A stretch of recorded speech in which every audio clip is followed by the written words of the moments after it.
So, starting here on the second turn of Divided Republic, the game has an interesting card holding mechanism, which is you either hold all your remaining cards or none of them. So, the Southern Democrats, counting on that regional polling, wanted to hold it. They had another decent card in their hand, so they went ahead with that. But there's definitely an opportunity cost to that, because you only get 6 cards total from now on in general, so they've only got 4 other cards. Basically, they've got 1 spare card in here that they're not counting on, and they held 1 card that they're planning on playing, and 1 that maybe they don't terribly want to, but they might be forced to, because it's only a 3-point card. 2 people got a bonus 7th card. The Republicans, they get one every turn except the first, and Green's Constitutional Unionists, just because, while they're still in the momentum, nobody's moved that out of their hands by holding a poll yet. There was no reshuffle. There was a card in there that if the event had been played would have been a reshuffle, but as long as a card's not played for the event, it seems like that doesn't happen by my reading of the rules. I think we may have played differently when I played it live, but it looks like the rules are fairly specific on that. All right. Well, I guess we get started. Well, with the Southern Democrats more or less having telegraphed what they had, not just by doubling up, but also holding cards, seeing a lot of effort being played against them continuously here. Platform Rights, a speech on states' rights by John Bell, played to reduce votes and take them away from the Southern Democrats. But the thing is, it's the Southern Democrats who got to choose how many, and they reduced out of Kentucky instead. That didn't really hurt them. Platform speech on suffrage. This was done in the Midwest, which isn't the most. The Northeast is more advantageous, but the Northern Democrats wanted to consolidate their hold in the Midwest and see if maybe, well, what it actually turns out is they have a card.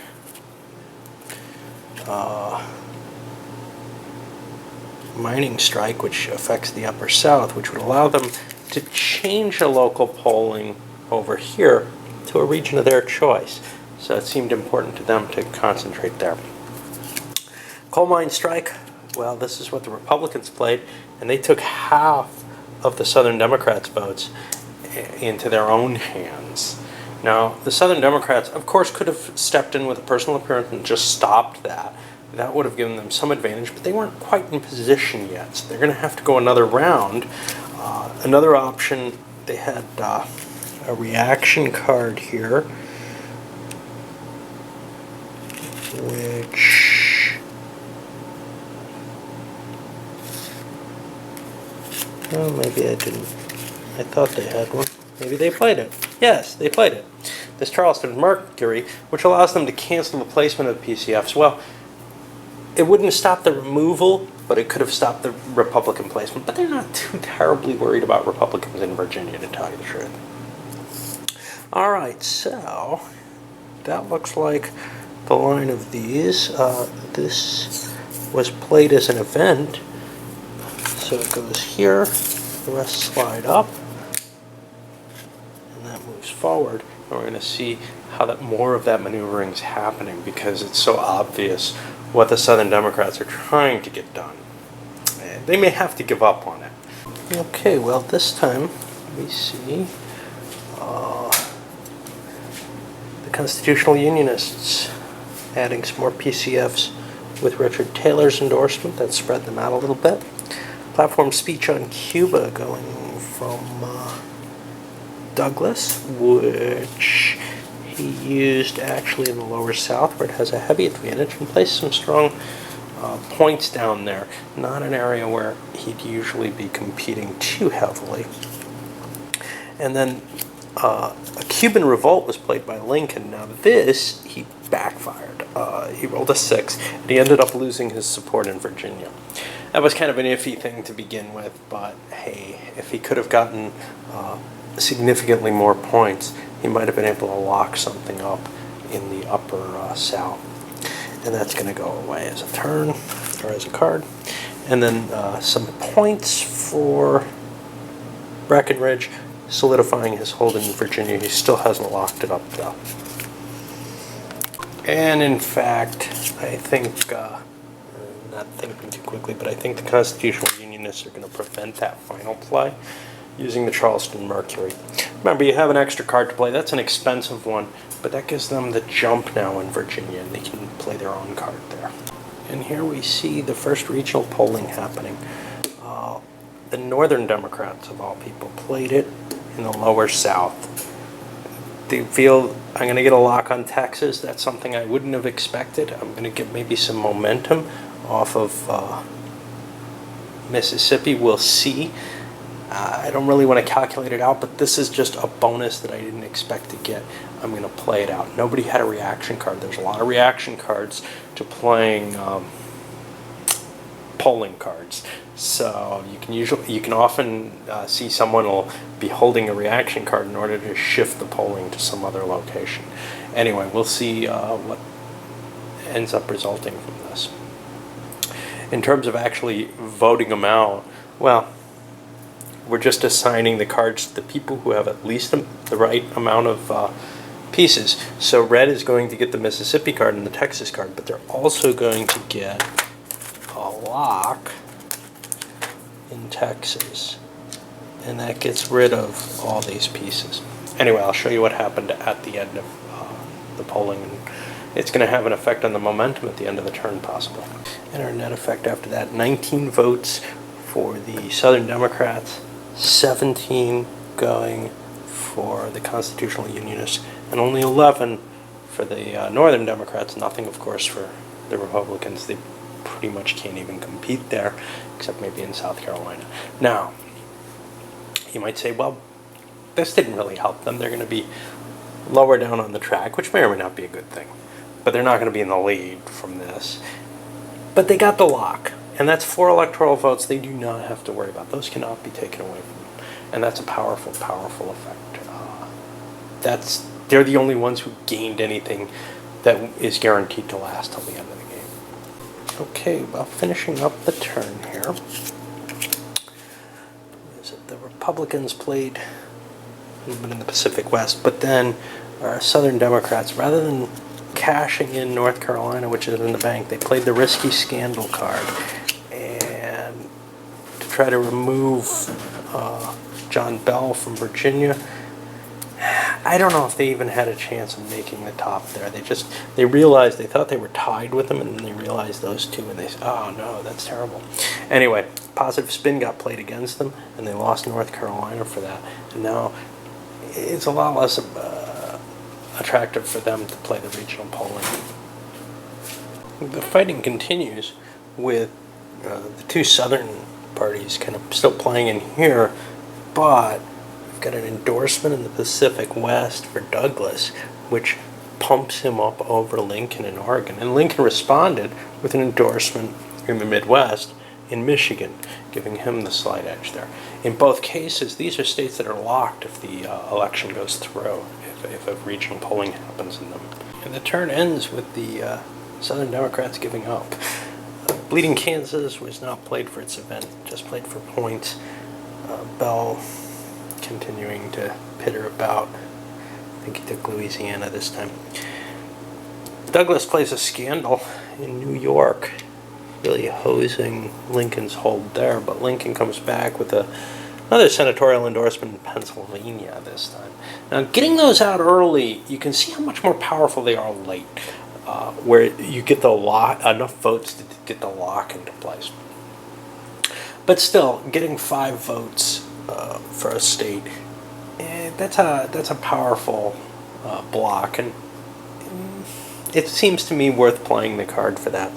And then Breckinridge played, I think, to up his strength in Alabama, looking to locking that at some point, perhaps getting rid of his Upper South card. He's got a card he wants to hold, but now everybody's got to make their decision to hold. But we got to look at the momentum, and what we've got is the same as before. 19 gray is going to be in the lead, then green, then red, then blue. And that's going to be our new order of play. Gray, instead of green, is going to be getting the extra card. So they came out pretty well out of a failed turn, but more due to someone else's influence. Let's see if we can get another turn in on this bit. Well, one of the problems for me with these games, Senator's endorsement, I'm seeing here it says in any uncontrolled state. So I probably cheated in a couple of places, here and here, where a player had control already of the state, and those couldn't be seized with senator's endorsements. Maybe governor's endorsements are different. Maybe I made a mistake. Anyway, I'll let it stand, just in case anybody, though, caught that. And I don't know if it happened over here, but anyway, just an issue with it. You do really have to read the entire card. It's kind of a, like I said, you got to sit there and look through them all and understand them all. And when I was at the convention, I know I was having trouble focusing because there's a lot of talking going on and everything. Not exactly the kind of game you want to play around in that kind of circumstance, I guess. And that's probably true for me with any card-driven game. All right, onward. Interesting span of actions takes place. Okay, so we started with Gray this time, Breckenridge local elections. He shifted out of Virginia into Missouri, he figured he can't win this fight anymore, and that's a powerful ability to just get out of a losing fight. Then a couple big endorsements. James Buchanan, lots and lots of pieces for the constitutional unionists throughout the Deep South.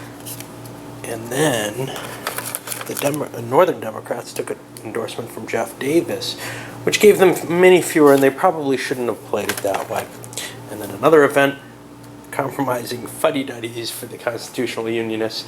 From now on, for the rest of this turn, their campaign actions are going to be halved in value. This was Lincoln's play. You might say, well, why does he care? He's not in direct competition with them, and that's true. But they're in a perceived lead, and sometimes people make plays that maybe aren't their optimal ones. All right, onward. A little bit more positioning here after the second round. What we do see is that green avoiding their problem card played a governor's endorsement, which does indeed work differently, and that pumped them up.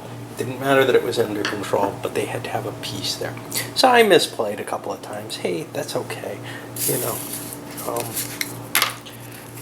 We may have screwed up a few times when we were playing live too. It's tough to absorb all the cards in a playing situation. I think that's the real issue. Anyway, we see some movement going on, but not a lot. I'm going to kind of skim through things and probably come up to the end of the turn, see where we lie unless something exciting happens. In the midst of all the infighting, something kind of exciting did happen. The constitutional unionists, with their penalty for how many points they can play, looked at this card. It's worth 2 points. That could be helpful. But instead they're playing the inclement weather. They feel like they've got kind of a lead in a lot of interesting places. And they'd like to restrict people's card play, and this seems like a good time to do it. This card usually isn't worth playing because it's 4 pips, and that's kind of painful. Anyway, we're on the last play of the round. Well, that's the end of the turn. We got this card goes away. These are just discards. This one goes away. You don't penalize them more than once, it seems. And we're seeing things kind of, leveling out a little bit. All the states have control in them except for New Hampshire. Rhode Island was kind of a, oops, we didn't notice that, and the Northern Democrats slipped into there. And these guys. Now, these guys are weird because they don't appear as part of a region, which to me kind of means what? I'm not sure how you're supposed to cope with them. I would guess that they are their own regions each, in which case they're kind of expensive to play in. If you have a low-valued card, though, grabbing them might make sense, and we saw people playing some fairly low-valued cards and not picking them up, which there are still other states to grab.